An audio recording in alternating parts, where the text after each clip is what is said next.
नमस्कार, स्वागत है आप सभी का आज का बाजार में। मैं हूं आपके साथ सौमित्र मुतकर। काफ़ी अच्छा दिन, उठापटक भरा दिन रहा बाजार के लिए। आज हमने देखा जब शुरुआत तेज़ी के साथ हुई, उसके बाद बाजार ऊपरी तरफ से फिसले, लेकिन रिकवरी आखिरी कुछ आधे घंटे में देखने को मिली, क्योंकि हमने देखा जो एक्सपायरी हुई है आज बाजार की वो अच्छे लेवल पर हुई है। आपको बता दें कि सेंसेक्स में कौन कौन से वो स्टॉक्स हैं जो बेहतरीन परफॉर्मेंस करते दिखाई दे रहे हैं। तो मेटल स्टॉक आपको दिखाई देंगे कि अच्छा परफॉर्मेंस आज कर रहे थे। आज ग्लोबल मार्केट में हमने देखा कि जो मेटल की कीमतें हैं वो थोड़ी सुधरी हैं। इसका फायदा JSW steel, Hindalco, Tata steel जैसी कंपनियों को मिलता हुआ दिखा है। साथ ही साथ नज़र डालेंगे अगर आप कुछ ऐसे काउंटर्स पर जहां पर दबाव देखने को मिला, तो IT स्टॉक्स कमज़ोर चल रहे हैं आज। तो इन्फोसिस या फिर TCS जैसे जो बड़े काउंटर हैं, टेक महिंद्रा, उन पर दबाव देखने को मिल रहा है।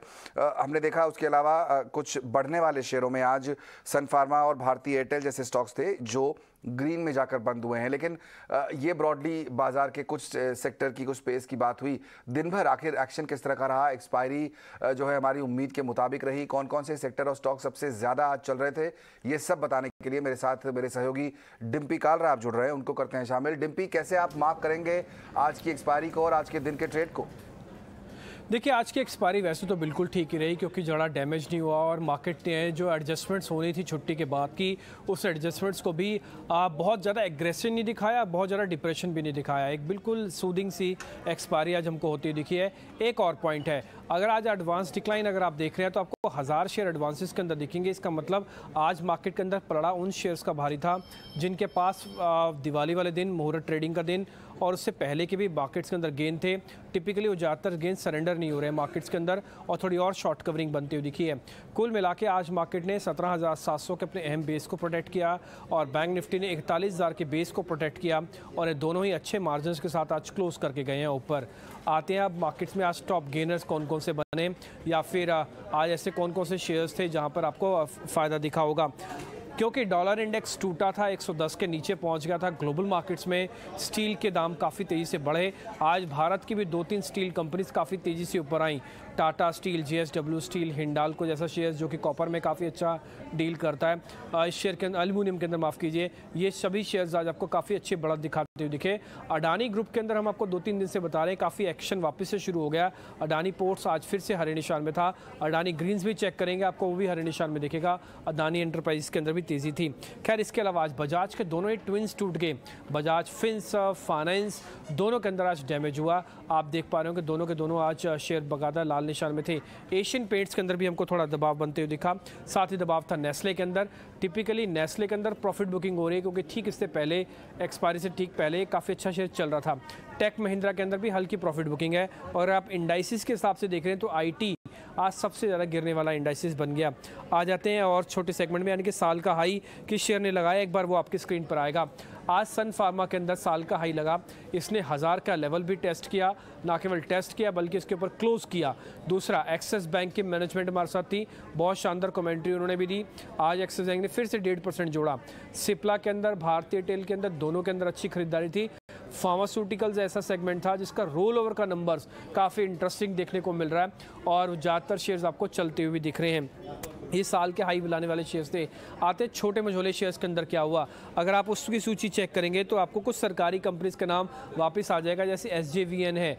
इसके अलावा जो और शेयर चल रहे थे उसमें RBL बैंक, सेंचुरी टेक्सटाइल के बेहतरीन नंबर्स का रिएक्शन और करूर व्यासा बैंक के अंदर भी आपको तेज़ी थी।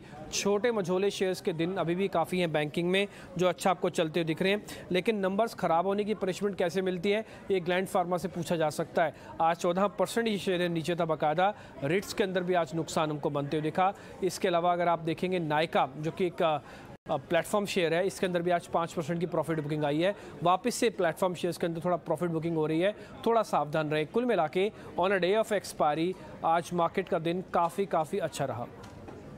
बिल्कुल, तो एक्सपायरी का दिन काफ़ी अच्छा रहा बाजार का। 17,700 के ऊपर निफ्टी जाकर बंद हुआ। बहुत शुक्रिया डिम्पी उस पूरे एनालिसिस के लिए।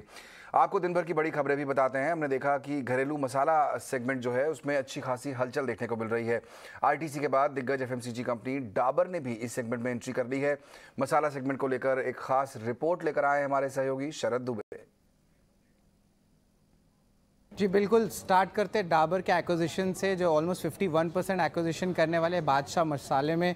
इसका डील वैल्यू लगभग 588 करोड़ का है और 5 साल में जो है खरीदारी करेंगे। हाल ही में रिपोर्ट्स भी आ रही थी कि एचयूएल भी इंटरेस्ट दिखा रहे हैं एमडीएच के बिजनेस को अक्वायर करने के लिए, और इसका जो वैल्यू है जो आप एक्सपेक्ट कर सकते हैं 10,000 से लेकर 15,000 तक करोड़ तक हो सकता है आपके एमडीएच की बिजनेस को लेके। ऑफकोर्स इसके अलावा जो है इम्पॉर्टेंट बात ये भी रहेगी कि जो स्पाइस इंडस्ट्री है उस पर हम फोकस रखने वाले हैं, और क्यों इम्पॉर्टेंट है स्पाइस इंडस्ट्री भारत के लिए, भारत की मसाला इंडस्ट्री के लिए। तो सबसे पहला है कि भारत सबसे बड़ा कंजम्पशन करता है आपका स्पाइस का ऑल ओवर इंडिया, और भारत के मार्केट में जो है रीजनल ब्रांड्स जो है टोटली डोमिनेट करते हैं। तो इसका ये बहुत इंपॉर्टेंट बात ये होता है कि जो ब्लेंडेड स्पाइसेस होते हैं, जो सारे स्पाइसेस एक साथ मिले होते हैं, और जिस तरह हम लोग जो है मेट्रो एरियाज़ में जो है इसकी डिमांड बहुत स्ट्रॉन्ग है, मार्जिन बहुत अच्छी है, और एक अच्छी ग्रोथ पोटेंशियल भी है यहाँ पे एनालिस्ट का मानना है। तो इस पे ज़रूर फोकस रखेगा। लेकिन जो भारत की जो स्पाइस मार्केट है अभी भी हाईली रीजनल है और सेगमेंटेड बेसिस पे है। अब कुछ इंपॉर्टेंट जो है आप कह सकते हैं मर्जर्स और एक्विजिशन स्पेस में सबसे पहले आईटीसी का देखेंगे। 2100 करोड़ का जो है सनराइज फूड्स को खरीदारी की थी इस डील को लेके। इसके अलावा ओखला जो है कंपनी, उन्होंने भी मेजॉरिटी स्टेक लिया था ईस्टर्न कॉन्डिमेंट्स में, लगभग 2000 करोड़ के लिए था। और एक वीसी प्लेयर है A91 पार्टनर्स, उन्होंने भी जो है पुष्पा मसाले में जो है 25% की जो है हिस्सेदारी खरीदी है। अब याद रखिए जो आईटीसी ओखला जैसे कंपनीज है, इन्होंने वैल्यूएशंस में प्रीमियम में दिए हैं, और ये इसीलिए दिए हैं ताकि स्केल हो पाए उनका स्पाइसेस मार्केट में। अब इंडस्ट्री की ग्रोथ के बारे में बता देते कि ब्रांड मसालों के जो बाज़ार है 50,000 करोड़ का जो है इनके डबलिंग होने का बात है। इसके अलावा अगर स्पाइसेस की बात करें तो CAGR 25% का ग्रोथ का उम्मीद है अगले 3 साल में, और स्ट्रेट स्पाइसेस के बारे में बात करें तो 12% का CAGR ग्रोथ है। अनऑर्गेनाइज्ड मार्केट में भी बढ़त होने वाली है, अब 36% से बढ़ के 50% तक हो जाएगी। तो ये आपकी इंडस्ट्री फोकस है। लेकिन मार्केट शेयर क्या है, ये इंपॉर्टेंट बात। और एक चीज़ बता दूँ, एक गर्व का बात है कि स्वदेशी ब्रांड्स ही हैं जो सब टॉप मार्केट लीडर्स हैं। आप एवरेस्ट ले लीजिए, MDH ले लीजिए, शक्ति मसाले, आचा और ईस्टर्न कॉन्डिमेंट्स, ये सब के मार्केट शेयर जो है टॉप जो है सब जो है इंडियन प्लेयर्स हैं, कोई भी MNC कंपनीज का हाथ नहीं है। और आखिर में इंपॉर्टेंट बात होती है वैल्यूएशंस। भैया वैल्यूएशंस क्या है, तो इंपॉर्टेंट बात ये है कि जो स्पाइस इंडस्ट्री की PE रेशियो है वो लगभग 12 से लेकर 15 गुना तक होती है, और ये डील भी ऑलमोस्ट जो है इनलाइन रही है आपके इंडस्ट्री एक्सपेक्टेशंस को लेके। और मसाले कंपनी में जो एवेंडस की रिपोर्ट आई वो कह रहे हैं कि जो वैल्यूएशन है वो 10 साल में 6 गुना बढ़ चुकी है आपके टॉप के 5 कंपनीज को लेके। तो ये स्पाइस इंडस्ट्री इंडिया का जो है बहुत मसालेदार हो चुका है और बहुत इंटरेस्टिंग हो गया है मर्जर्स और एक्विजिशन पर्सपेक्टिव के भी। और कल कई अहम नतीजे भी आने वाले हैं। वेदांता के नतीजे कल आने वाले हैं। क्या उम्मीद है इस बार बाजार को वेदांता के नतीजों से? बताने के लिए मेरे साथ जुड़ रही है मेरी सहयोगी अशेषा। बताइए अशेषा। लोअर रियलाइजेशंस और हायर कॉस्ट ऑफ प्रोडक्शन के चलते वेदांता के नंबर्स इस क्वार्टर में वीक एक्सपेक्टेड है। इनफैक्ट रेवेन्यूज में अराउंड 10% का डिक्लाइन एक्सपेक्टेड है क्वार्टर ऑन क्वार्टर बेसिस पर। मार्जिन्स की बात करें तो मार्जिन्स इस क्वार्टर में 21% के आसपास आ सकते हैं वर्सेस मार्जिन्स ऑफ 24% जो कंपनी ने Q1 FY23 में रिपोर्ट किया था। याद रखें कंपनी ने सेम टाइम लास्ट ईयर यानी Q2 FY22 में 34% के मार्जिन्स रिपोर्ट किए थे, जिसका मतलब ये होता है कि क्वार्टर ऑन क्वार्टर और ईयर ऑन ईयर बेसिस पर मार्जिन्स पर एक बड़ा हिट देखने को मिलेगा। प्रॉफिट आफ्टर टैक्स की बात करें तो उसमें भी अराउंड 50% का डिक्लाइन एक्सपेक्टेड है सिक्वेंशियल बेसिस पर। Lower realisations lower commodity prices के चलते हैं। याद रखें एल्यूमिनियम प्राइसेस नियरली 18% से डिक्लाइन हुए हैं क्वार्टर ऑन क्वार्टर बेसिस पर इस क्वार्टर में, और क्रूड, जिंक और लेड प्राइसेस में भी काफ़ी गिरावट दिखी इस क्वार्टर में। नियरली 11 से 20% का गिरावट देखने को मिला इन तीनों कमोडिटी प्राइसेस में सिक्वेंशियल बेसिस पर। सेगमेंट वाइज परफॉर्मेंस की बात करें तो एल्यूमिनियम सेगमेंट में एक बड़ा डिसअपॉइंटमेंट आ सकता है, और ये हायर थर्मल कोल प्राइसेस और लोअर रियलाइजेशंस के चलते हैं। ऑयल एंड गैस सेगमेंट की बात करें तो इसमें भी विंडफॉल टैक्स के चलते डिक्लाइन देखने को मिलेगा ऑयल एंड गैस के एबिटा में, और हायर कॉस्ट ऑफ प्रोडक्शन के चलते भी इसमें डिक्लाइन देखने को मिलेगा। मैनेजमेंट कमेंट्री की बात करें तो एल्यूमिनियम सेगमेंट में मैनेजमेंट किस तरह से अपना कॉस्ट ऑफ प्रोडक्शन कम करता है और नई थर्मल कोल माइंस ओपनिंग पे कंपनी का क्या अपडेट रहेगा वो क्रूशियल रहेगा मैनेजमेंट कमेंट्री की ओर से। बट ऑल इन ऑल इस क्वार्टर में weak set of numbers expected है, कॉस्ट ऑफ प्रोडक्शन के बढ़ने और रियलाइजेशंस के डिक्लाइन होने के चलते वीकनेस एक्सपेक्टेड है। तो कुछ वीक नतीजे आ सकते हैं वेदांता के, लेकिन देश की सबसे बड़ी कार कंपनी मारुति के भी नतीजे आने वाले हैं कल। इस बार ब्याज दरें भी बढ़ रही हैं। स्टील की कीमतें हमने देखा कि कुछ सॉफ्ट होती दिखाई दे रही हैं, लेकिन फेस्टिवल की डिमांड काफ़ी बेहतर रही है। क्या उम्मीद है इस बार जो नंबर्स आएंगे, पिछली तिमाही कैसी रह सकती है मारुति की, बताने के लिए मेरे साथ मेरी सहयोगी सृष्टि शर्मा आप जुड़ रही हैं। सृष्टि, क्या उम्मीद है मारुति के नंबर से इस बार? मारुति सुजुकी के नंबर इस बार तिमाही दर तिमाही कंपेयर करते हैं, क्योंकि साल दर साल देखें तो सेम क्वार्टर लास्ट ईयर एक वॉश आउट था। सबसे पहले इनके वॉल्यूम्स की बात करें तो लगभग 11% का जंप हमने इनकी वॉल्यूम्स में देखा है, और सिमिलर काइंड ऑफ ग्रोथ हम इनकी टॉप लाइन में भी एक्सपेक्ट कर रहे हैं, जहां पे 29,558 करोड़ का रेवेन्यू हमें आने की उम्मीद है। EBITDA पे 50% का क्वार्टर द क्वार्टर हमें जंप की उम्मीद कर रहे हैं, और इनके मार्जिन्स की बात करें तो 250 बेसिस पॉइंट्स के इम्प्रूवमेंट की हम उम्मीद कर रहे हैं। 9.7% वो फिगर रह सकता है, और साथ ही कई सारे फैक्टर्स हैं जैसे कि प्राइस हाइक, साथ ही कंपनी के फॉरेक्स बेनिफिट्स, क्योंकि येन काफ़ी बुरी तरीके से पिता नज़र आया था, और उसका बेनिफिट कंपनी को सोर्सिंग कॉस्ट में हेल्प करेगा, और साथ ही जिस तरीके से ऑपरेटिंग लेवरेज और कच्चे माल की लागत में कमी आई है, ये इनके मार्जिन्स को सपोर्ट करेंगी।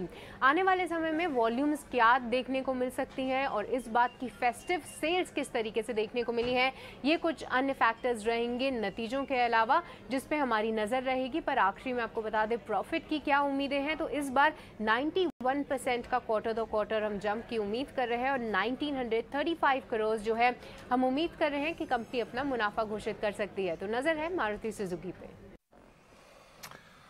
पावर सेक्टर के लिए एक बड़ी खबर आ रही है। शक्ति स्कीम के तहत कोयला खरीदने वाली कंपनियां लंबी अवधि के लिए बिजली बेच पाएंगी। सरकार ने शक्ति स्कीम के तहत बिजली खरीद के लिए दिशा निर्देश जारी कर दिए हैं। इस खबर पर और डिटेल्स दे रहे हैं मेरे सहयोगी प्रकाश प्रियदर्शी। देखिए, पावर प्लांट्स जो हैं लॉन्ग टर्म और मीडियम टर्म के आधार पे कम्पिटिटिव बिडिंग प्रोसेस के जरिए बिजली की बिक्री कर सकते हैं। दरअसल ये सुविधा उन पावर प्लांट्स को मिलेगी जिनके पास शक्ति स्कीम के तहत को लिंकेज की फैसिलिटी जो है वो उपलब्ध है। दरअसल ऊर्जा मंत्रालय ने एक गाइडलाइंस जारी किया है, और ये गाइडलाइंस इसी बात से संबंधित है कि जिन पावर प्लांट्स के पास शक्ति स्कीम के तहत को लिंकेज की फैसिलिटी है, उन्हें लॉन्ग टर्म और मीडियम टर्म के तहत जो है पावर बेचने की इजाज़त दी जाए। स्टेट्स और जो डिस्कॉम्स हैं उन्हें पावर प्रोक्योरमेंट की इजाज़त मिलेगी कि वो लॉन्ग टर्म के आधार पे 12 से 15 साल के लिए पावर का प्रोक्योरमेंट कर सकते हैं। जहां तक मीडियम टर्म का सवाल है, वो 7 साल के लिए पावर प्रोक्योरमेंट कर सकते हैं, 1 साल जो है अतिरिक्त दिया जाएगा। गाइडलाइंस में ये भी कहा गया है कि जो पावर का एलोकेशन होगा वो tariff based competitive bidding process के आधार पे होगा, और पीएफसी कंसल्टिंग लिमिटेड जो है वो नोडल एजेंसी के तौर पे काम करेगी, जो कि प्रोक्योरमेंट को अंजाम देगी। इसके अलावा गाइडलाइंस में ये भी कहा गया है कि जो भी प्रोस्पेक्टिव बिडर्स हैं उन्हें आज़ादी होगी कि वो 8,000 रुपये प्रति मेगावाट के हिसाब से जमा करके वो ई बिडिंग प्रोसेस में हिस्सा ले सकते हैं। हालांकि अगर वो सफल नहीं होते हैं तो ये रकम जो है उन्हें रिफंड कर दिया जाएगा। कोल इंडिया लिमिटेड और उसकी सब्सिडियरी को इस बात की जिम्मेदारी दी गई है कि वो कोल की उपलब्धता जो है वो सुनिश्चित करेंगी। जहां तक टैरिफ स्ट्रक्चर का सवाल है, इस मामले में भी काफ़ी स्पष्ट तौर पे गाइडलाइंस जारी किया गया है, और ये कहा गया है कि बेस फिक्स चार्जेस और जो वेरिएबल चार्जेज हैं वो किसी भी सूरत में जो कोटेड टैरिफ है उसके कम से कम 35% तक होने चाहिए। एक्सिस बैंक के एमडी और सीईओ अमिताभ चौधरी का कहना है कि कारोबार के सभी सेगमेंट में ग्रोथ की स्थिति काफ़ी अच्छी दिख रही है। साथ ही कंपनी का फोकस अपने नाम और पोजीशन को बेहतर बनाए रखने का है। आज सुबह हमारे कार्यक्रम में उन्होंने हमसे एक्सक्लूसिव बातचीत की। आइए सुनवाते हैं उसी का एक हिस्सा। ये जो रिजल्ट्स हमारे पिछले क्वार्टर आए हैं वो एक बार के क्वार्टर के नहीं है। अगर आप हमारे नंबर्स पिछले 8-10 क्वार्टर में देखेंगे, आपको ये साफ दिखेगा कि हमारे धीरे धीरे जो ऑपरेटिंग मैट्रिक्स हैं एक पर्टिकुलर दिशा में मूव कर रहे हैं, और वो दिशा सही दिशा है। जहां हमने पहले शुरू में अपनी बैलेंस शीट को स्ट्रेंथन किया, अपने एसेट क्वालिटी को इम्प्रूव किया, फिर हमने मार्केट को बोलना चालू किया कि हम अपने निम को बेस्ट इन क्लास करेंगे, हम अपने फीस रेवेन्यू को बेस्ट इन क्लास करेंगे, हम अपने एक्सपेंसेस को भी कंट्रोल करेंगे, और उसी दिशा में पूरी मैनेजमेंट टीम फोकस्ड है और उसी पे काम कर रही है। जहां तक आपने लोन ग्रोथ के बारे में मुझसे पूछा, लोन ग्रोथ इस समय मार्केट में ऑब्वियसली डिपॉजिट ग्रोथ से आगे चल रही है, और काफी समय बाद इस तरह की लोन ग्रोथ देखने को मिल रही है। रही है। एक तो पहली बात, जो रिटेल साइड और एसएमई साइड में जो मोमेंटम है वो सभी बैंक्स को काफी अच्छा दिख रहा है और सभी बैंक्स उस दिशा में अपने बिजनेस को पुश भी कर रहे हैं। जहां तक कॉर्पोरेट का सवाल है, वहां पे जो लोन ग्रोथ आ रही है वो मेनली रीफाइनेंसिंग के थ्रू आ रही है। थोड़ा बहुत कैपेक्स होना चालू हो गया है, बट अभी जो रियल प्राइवेट कैपेक्स की जो ग्रोथ है वो अभी भी दिखने को नहीं मिली है। बट गवर्नमेंट पैसा स्पेंड कर रही है, गवर्नमेंट की जो एंटिटीज हैं वो पैसा बोरो कर रही हैं और वहां पे भी डिसेंट लोन ग्रोथ देखने को मिल रही है। मेरे हिसाब से in the long run deposit growth rate loan growth से ज्यादा होनी चाहिए। इस समय एग्जैक्टली उल्टा है। तो अगले 3-4 क्वार्टर में तो मुझे यही लगता है कि लोन ग्रोथ ठीक रहेगी, डिपॉजिट ग्रोथ अभी टाइट लग रही है, but over a period of time hopefully deposit growth को भी पिकअप करना चाहिए। बिकॉज अगर वो ग्रोथ पिकअप नहीं करेगी तो लोन ग्रोथ को सस्टेन करना मुश्किल हो जाएगा। जहां तक एक्सेस का सवाल है, हमारे प्रिंसिपल बड़े क्लियर हैं। हमने काफी मेहनत करके निम को इस जोन में लेके आए हैं। हम ग्रोथ फॉर ग्रोथ सेक नहीं करेंगे, हम अपनी growth based on certain PNL parameters ही करेंगे। इसका मतलब यह है कि अगर हमारा ग्रोथ निम की कॉस्ट पे आएगी तो हम उस ग्रोथ के पीछे भागेंगे नहीं। लेकिन जहां तक हमारा मार्केट शेयर है लोन साइड में, उसमें हमें ये लगता है और हमें कॉन्फिडेंस है कि मार्केट में इनफ अपॉर्चुनिटीज हैं कि हम लोन ग्रोथ भी, डिसेंट लोन ग्रोथ भी डिलीवर कर सकते हैं और यही हमारी कोशिश रहेगी आगे जाते हुए। बात बोली कि हालांकि ग्रोथ अच्छी है, टेलविंड है इंडस्ट्री में भी और आपके बैंक और रिलेशनशिप्स भी उसको काफी हद तक कैपिटलाइज कर पा रहे हैं ग्रोथ को, लेकिन आप कॉन्शियसली एनआईएम लेड ग्रोथ पे ही जाएंगे जहां अच्छी प्रॉफिटेबल ग्रोथ हो। आपके एनआईएम भी काफी कुछ 25-26 क्वार्टर हाई पे आ गए हैं, कांग्रेचुलेशंस ऑन दैट। इसका जरा कंट्रीब्यूशन बताएंगे आपकी, कैसे आपका जो लोन प्रोडक्ट्स है वहां से एनआईएम्स कितने आ रहे हैं, आपके fee based partnership feed based product से कैसे आ रहे हैं और जो non loan side of the income है वहां भी क्या अच्छी हेल्दी ग्रोथ है? हाँ, तो जहां तक निम का सवाल था, हमारा निम 3.4 to 3.6 के जोन में था। हमारे जो कम्पिटिटिव बैंक्स हैं जिनसे हम अपने आप को कंपेयर करते हैं वो लोग 4% के आसपास थे और ये गैप को रिड्यूस करना बड़ा जरूरी था। तो हमने जनवरी 23 में एक सीनियर मैनेजमेंट टीम की ग्रुप बनाया जिसने हर एस्पेक्ट ऑफ निम को बहुत क्लोजली देखना चालू किया और उसमें हमने एसेट मिक्स को देखा, अपनी प्राइसिंग मार्केट में देखी, हमने मिक्स और काइंड ऑफ डिपॉजिट्स को देखा और ये प्रोजेक्ट खत्म नहीं हुआ है। अभी हमें इस पे काम करते रहना है क्योंकि अभी क्या हो रहा है कि एक तरफ जो रीप्राइसिंग हो रही है डिपॉजिट्स और लोन्स की, उसके टाइमिंग में मिसमैच है। तो जैसे डिपॉजिट्स भी रीप्राइस होते हैं उसका निम पे इम्पैक्ट आ सकता है। तो हम इस प्रोजेक्ट को खत्म नहीं कर सकते, हमें निम पे काम करते रहना पड़ेगा और हम करते रहेंगे।